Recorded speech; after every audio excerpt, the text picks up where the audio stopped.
Yang satu mengatakan seperti tebasan pedang di tempat yang sama beratus kali. Yang satu mengatakan seperti kambing yang dikuliti hidup-hidup. Yang satu mengatakan seperti mata kail pancing ditarik dari kulit yang basah. Maka kita berdoa setiap selesai salat, Allahumma hawwin alaina, ringankan kami ya Allah fi sakaratil maut, di saat sakaratul maut yang amat sangat menyakitkan itu.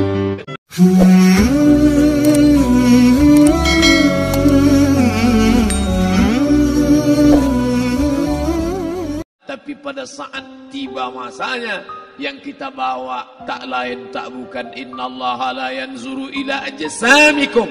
Allah tak menengok badan, fisik, bentuk tubuh, baju. Ini sampulnya saja. Wala ila suwarikum, Allah tak menengok rupa, wajah. Walakin yanzuru ila qulub. Hati kamu yang bersih itulah yang kau bawa menghadap Allah Subhanahu wa taala. Yauma la yanfa'u malun, harta tak berguna, wala banun, anak tak bisa menolong. Harta tak berguna, anak tak mampu menolong. Illa man atallah, kecuali orang yang datang menghadap Allah biqalbin salim, dengan hati yang bersih, hati yang tulus, hati yang memercikkan cahaya iman, hati yang bersih dari hasad, busuk hati, sum'ah, riya, takabbur. Itulah yang menolong di hadapan Allah Subhanahu wa taala.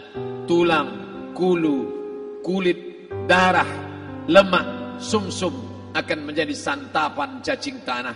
Begitu besok pagi pintu kamar tak bisa diketuk, istri bolak-balik membangunkan tak terjaga, dipegang pipi sudah sejuk macam es batu, tanda jantung tak lagi berdetak, maka darah mulai berubah menjadi nanah, busuk.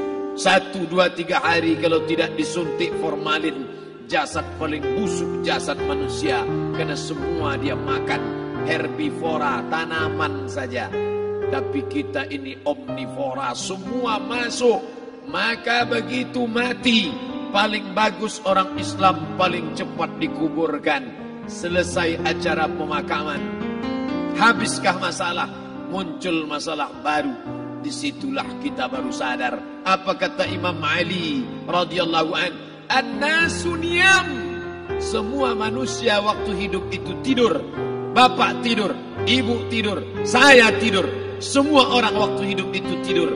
Falamma matu, ketika dia mati, disitulah dia baru terjaga dari tidur panjang. Saat Israel mencabut nyawa, ditarikkannya adalah satu centapan yang kuat. Disitulah kita baru terjaga dari tidur panjang.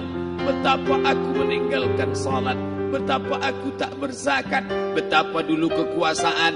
Aku lulus umur 30, pensiun 58, 28 tahun apapun tak pernah kubuat untuk agama. Sibuk membesarkan anak, sibuk mengurus warisan.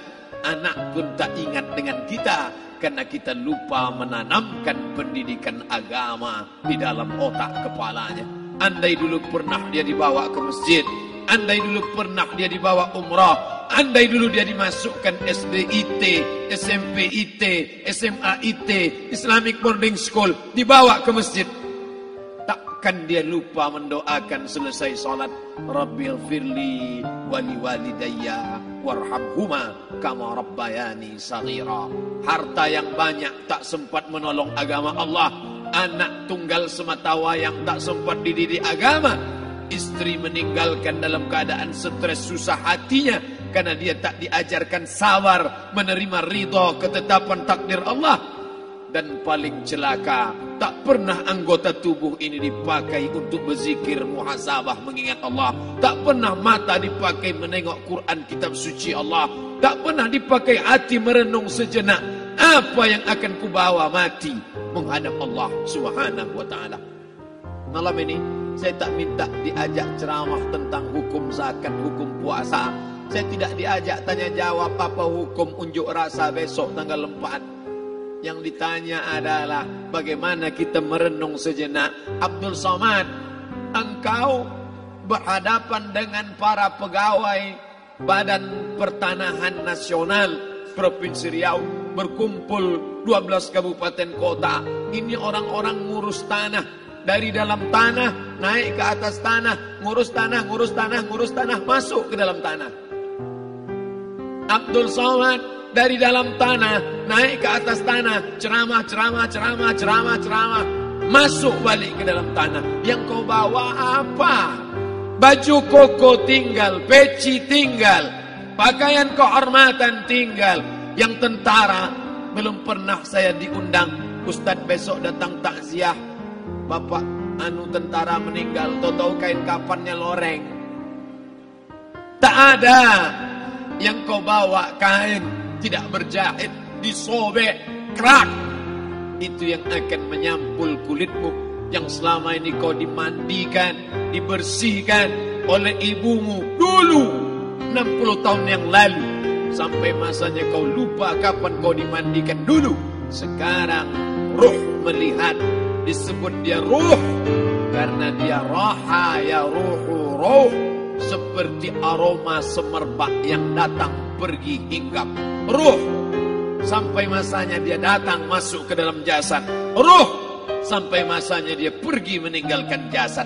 Malam ini dimuliakan Al-Mukarram Haji Abdul Somad LCMA. Kenapa Abdul Somad ini dimuliakan? Karena ruh hinggap sejenak sebentar, sampai masanya besok pagi dia ruh keluar dari dalam tubuh ini. Anak yang katanya ayahku sayang, istri katanya kaulah abang, sampai masanya mereka tak lagi mau mendekat. Rumah itu saya yang buat, saya yang mengukurnya.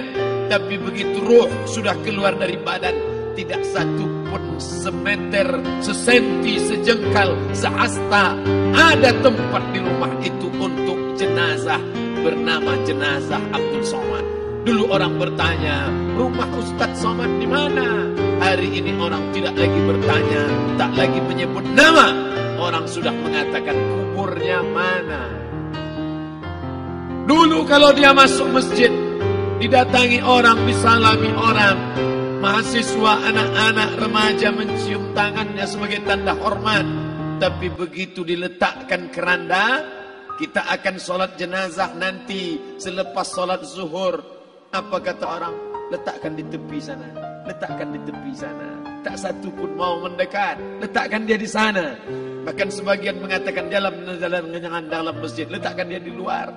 Dia tidak disebut engkau yang mulia, tidak digunakan kata ganti orang langsung. Letakkan dia di sana. Bahkan sebagian tak lagi, padahal tempat paling mulia sebelah kanan, orang tak lagi mau di kanan. Mulai dia menjauh ke kiri. Kenapa kau ke sana? Takut aku mimpi hantu nanti malam. Mana kawan, sahabat, andai tolan, anak menantu, teman sekantor, semuanya pergi meninggalkan. Yang tetap dibawa, kalau pernah kaki melangkah salat berjamaah di masjid, kalau pernah tangan mengusap kepala anak yatim, kalau pernah tangan mengucap subhanallah. Nanti di akhir tausiah kita akan berzikir, munajat, muhasabah diri, berdoa, mengenang apa yang akan kita bawa menghadap Allah Subhanahu wa taala. Datang malaikat membawa kain kafan dari cahaya, akan menyambut ruh yang mulia. Hadis riwayat Ahmad bin Ambal dalam kitab Al-Musnad. Turun malaikat berlomba-lomba membawa kain putih dari cahaya, menunggu ruh akan keluar. Ruh menetes seperti embun di ujung daun. Daun tidak bergoyang, ranting tidak patah. Ruh menetes pelan, turun ke dalam kain kafan, dibawa malaikat ke pintu langit. Tak sabar mereka menyambut. Inikah dia yang selama ini berjamaah? Inikah yang dulu ketika dititipkan kekuasaan menolong agama Allah? Kam min masyhurin fil ardi walam yakun ma'rufan fis sama. Berapa banyak yang masyhur terkenal di bumi, malaikat tak mengenal dia. Ini roh siapa? Tapi ini bukan LCMA, dia bukan ustaz, dia bukan ulama, tapi imannya dalam. Kekuasaan dipakai menolong agama Allah. Ruhnya keluar di bawah. Semua malaikat mengucapkan salam. Inilah orang yang selama ini kami tunggu-tunggu. Catatannya sudah lama. Setiap pagi petang malaikat subuh membawa catatan namanya. Malaikat malam membawa catatan namanya. Kami merindukannya. Begitu orang-orang yang masyhur di langit, tapi tak dikenal makhluk bumi. Tapi ada sebaliknya, yang rohnya disentapkan, ditarik malaikat dengan begitu tarikan yang sangat kuat. Nabi bertanya saat Isra Mi'raj kepada mereka yang sudah mati ribuan tahun yang lalu, apa yang kalian rasakan? Yang satu mengatakan seperti tebasan pedang di tempat yang sama beratus kali. Yang satu mengatakan seperti kambing yang dikuliti hidup-hidup. Yang satu mengatakan seperti mata kail pancing ditarik dari kulit yang basah. Maka kita berdoa setiap selesai salat, Allahumma hawwin alaina, ringankan kami ya Allah fi sakaratil maut, di saat sakaratul maut yang amat sangat menyakitkan itu. Dan mereka yang pergi tak pernah kembali, mereka yang mati tak pernah bercerita kecuali hanya kepada Sayyidina wa Maulana Muhammad sallallahu alaihi wasallam. Di saat malam pertama di tempat yang gelap, di tempat yang tak pernah diimpikan oleh orang, tapi kita tetap melewati dan merasakannya. Perlahan-lahan cacing tanah, ular-ulat kalajengking akan menggerogoti kulit yang selama ini dimandikan, selama ini dipakaikan sampo yang mahal, selama ini dioleskan pelembab yang lembut. Tapi ternyata sebelum roh keluar jasad, setelah keluar, dia hanya akan menjadi santapan cacing tanah. Hancur berkeping hari demi hari. Yang pertama kali membusuk adalah mata, karena dia berisi cairan. Cairan ini mengering, busuk dan berlubang. Lalu kemudian usus sebulan di dalam tanah, mulai dia menggelembung masuk angin dan dia meletus pecah. Cacing-cacing tanah mulai datang menggerogoti, memakan. Habis lemak, tulang, kulit, bulu, sumsum, darah, jantung, empedu, limpa, buah pinggang.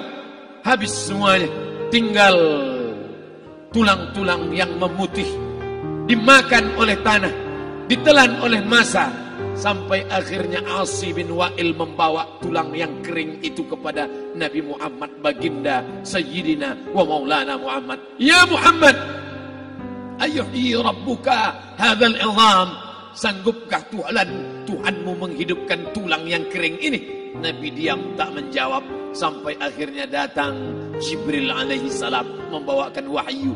Qul, katakan kepada dia. Ayat ini dibaca malam Jumat. Bapak Ibu semua hafal, kita baca.